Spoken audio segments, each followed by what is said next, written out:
Hello friends, welcome to Science World. In this video, we will discuss about bulk modulus of elasticity and modulus of rigidity.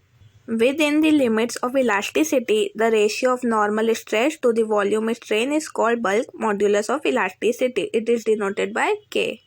Mathematically, bulk modulus is equal to normal stress upon volume strain. मान लेते हैं कोई एक cylinder है जिसमें gas fill है जिसकी volume है कैपिटल V। हम उसमें पिस्टन से प्रेशर अप्लाई कर रहे हैं कैपिटल P, और जब हम उसमें पिस्टन से प्रेशर इंक्रीज करेंगे P प्लस स्मॉल p, तो उसकी गैस की वॉल्यूम डिक्रीज हो जाएगी। तो वो डिक्रीज कितनी होगी? Capital V minus small v। हम जानते हैं नॉर्मल स्ट्रेस क्या होता है। जब हम किसी बॉडी में नॉर्मली फोर्स अप्लाई करते हैं तो उसकी वॉल्यूम डिक्रीज हो जाती है, और इस कंडीशन में जो स्ट्रेस डेवलप होता है वो नॉर्मल स्ट्रेस कहलाता है। So normal stress is equals to increase in pressure. Final pressure minus initial pressure, final कितना है? P plus small p minus capital P। तो हमारा इंक्रीज इन प्रेशर कितना आ जाएगा? स्मॉल p, जो किसके इक्वल है? नॉर्मल स्ट्रेस के। And volume strain is equal to change in volume upon original volume. Change in volume कितना आ जाएगा? Capital V minus small v minus capital V upon capital V। तो यहाँ से वॉल्यूम स्ट्रेन कितना आ जाएगा? Minus small v upon capital V। Bulk modulus is equal to normal stress upon volume strain. यहाँ हम नॉर्मल स्ट्रेस और volume strain की वैल्यू पुट कर देंगे तो हमारे पास बल्क मॉड्यूलस आ जाएगा K is equal to minus small p capital V upon small v। यहाँ नेगेटिव साइन क्या इंडिकेट कर रहे हैं? जैसे हम प्रेशर इंक्रीज करेंगे तो जो बॉडी की वॉल्यूम है वो डिक्रीज होगी। The value of K is always negative. SI unit of bulk modulus is newton per metre square and in CGS system its unit is dyne per centimetre square. Gases के लिए bulk modulus की value minimum होती है और solids के लिए maximum. Compressibility. The reciprocal of bulk modulus of a material is known as its compressibility. It is denoted by B. B is equal to 1 upon K, मतलब 1 upon bulk modulus।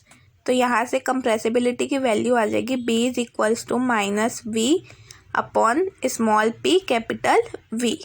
अगर हम इस equation में P की value 1 रखें और capital V की value भी 1 रखें तो B कितना आ जाएगा? Minus small v।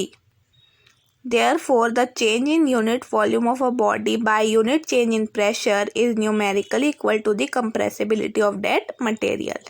CGS unit of compressibility is dyne inverse centimeter square and its SI unit is Newton inverse meter square. Modulus of rigidity. Within the limit of elasticity, the ratio of shearing stress to shearing strain is called modulus of rigidity. It is denoted by eta. Mathematically, modulus of rigidity is equal to shearing stress upon shearing strain. Eta is equal to F upon A whole upon theta. हम shearing strain को कैसे बता सकते हैं? कोई भी angular change हो mutually perpendicular planes के बीच तो हम उसे शेयरिंग स्ट्रेन कह सकते हैं।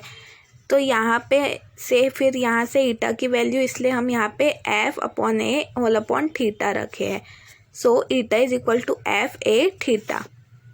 If we put A equals to 1 and theta equals to 1 then eta is equals to F। Therefore, the modulus of rigidity of the material of a body is numerically equal to the force which can produce shear of unit radian in unit area of cross section. Figure 7.4 से हम theta की value निकाल लेंगे जो आएगी theta is equal to x upon L, जहाँ x क्या है? Relative displacement between the two faces and L is equals to distance between two faces. हम थीटा की वैल्यू को इक्वेशन 1 में पुट कर देंगे तो ईटा की वैल्यू आ जाएगी eta is equals to FL upon AX। The units of modulus of rigidity are dyne per centimeter square and Newton per meter square respectively in CGS and SI. Modulus of rigidity सिर्फ solids के लिए exist करता है, liquid और gases के लिए नहीं करता, क्योंकि लिक्विड और गैसेस का कोई भी डेफिनेट शेप नहीं होता है।